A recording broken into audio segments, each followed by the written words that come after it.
When you walk onto a springboard at the diving center and settle motionless, the board will have bent downward 4 inches.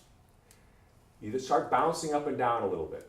And there's a moment at which you have actually bent the board down 8 inches, twice as far as before. What's your acceleration at this point?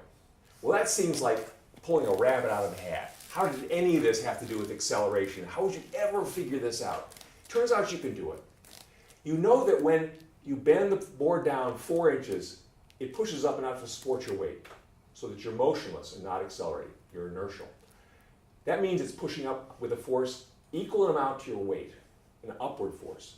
So we know how stiff that springboard is. 4 inches gives you an upward force equal to your weight. 8 inches will produce twice that upward force.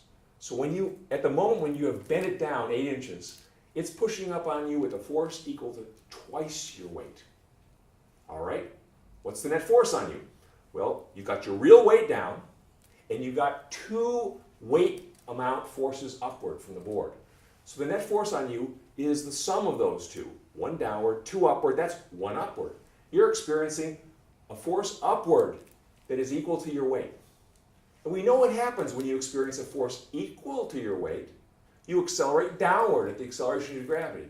But now you're experiencing a net force upward equal to your weight. So you're accelerating upward with a acceleration equal to the acceleration due to gravity. It's in the upward direction.